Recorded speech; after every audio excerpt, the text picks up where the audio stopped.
একজন মানুষ স্বপ্নে দেখছে তাকে একজন বিশাল একটা বাঘ তাকে তাড়া করছে। বান্দা দৌড়াইতে দৌড়াইতে দৌড়াইতে দৌড়াইতে একটা কূপের মধ্যে এসে পড়ে গেছে। কূপের মধ্যে পড়ার পরে লক্ষ্য করে দেখছে পাশে একটা বিশাল আকৃতির সাপ দেখা যায়। বান্দা সাপকে দেখে ভয় পেয়ে গেছে। মাথার উপর তাকায় দেখে বিশাল একটা দড়ি দেখা যায়। ওই দড়িটা ধরে কোনো মতে কোনোভাবে বান্দা একটু উপরে উঠছে। উঠে বান্দা লক্ষ্য করে দেখছে ওই দড়ির সাথে মাঝপথে কিছু মৌমাছি চাক বেঁধে রাখছে, যে চাকের মধ্যে অনেক রকমের অনেক ধরনের বিশাল অনেক রকম মধু দেখা যায়। বান্দা এবার মধু দেখে লোভে পড়ে গেছে। লোভে পড়ার পরে এই বান্দা পাগল হয়ে গেছে। নিচে সাপের কথাও ভুলে গেছে, কূপের উপর বাঘের কথাও ভুলে গেছে। এবার বান্দা দুনিয়ার মোহে পড়ে লোভে পড়ে মধু খাওয়া শুরু করছে। মধু যখন খাইতেছে খাইতেছে তো খাইতেছে, খাইতে খাইতে এক পর্যায়ে রশি যখন ছিঁড়ে ছিঁড়ে যাবে, কিছু অংশ বাকি আছে, ছিঁড়ে যাওয়া মর্তক বান্দার ঘুম ভেঙে গেছে। বাস্তব কথা বলছে, কিতাবের কথা বলছে। সঙ্গে সঙ্গে বান্দা ইমাম গাজ্জালি রহমতুল্লাহ আলাইহির দরবারে হাজির হয়েছে।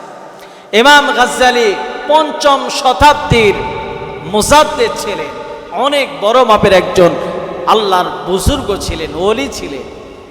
ইমাম গাজ্জালিকে ডেকে বলে, হে ইমাম গাজ্জালি, আমি স্বপ্ন দেখেছি, এটার ব্যাখ্যা কি? বুঝলাম না কিছুই।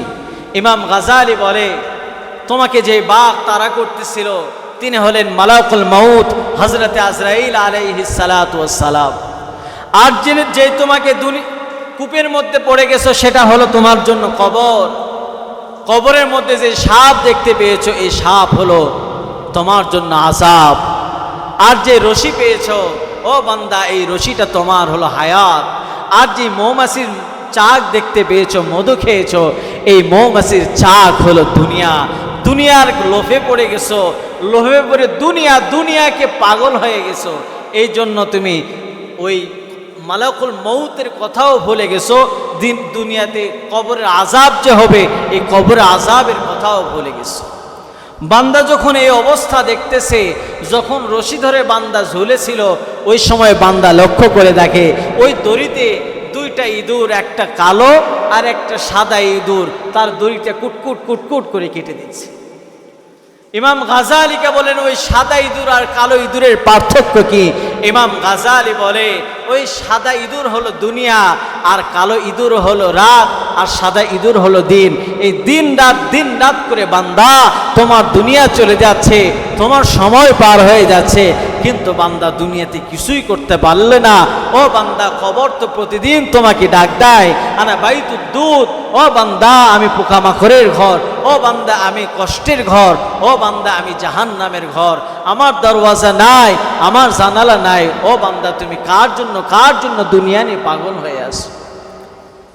দুনিয়ার একটা নারীর জন্য পাগল হয়ে গেছো, আখিরাতকে ভুলে গেছো।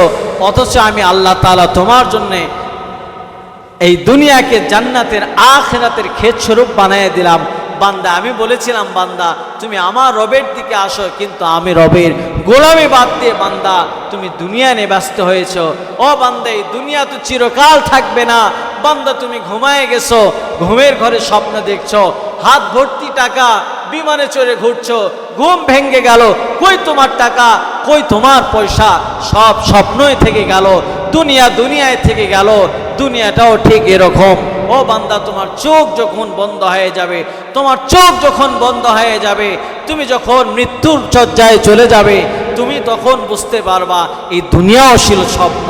আর দুনিয়া মাসরাতুল আখিরা, এই দুনিয়াটা হলো জান্নাতের ক্ষেত স্বরূপ। অতএব বান্দা, দুনিয়াতে আমল করো, জান্নাতের জন্য বীজ বপন করো। ওই আখিরাতে আল্লাহ তাআলার জান্নাতের মেহমান আল্লাহ তাআলা তোমাকে বানায় দিবে। চিৎকার দিয়ে বলি সুবহান।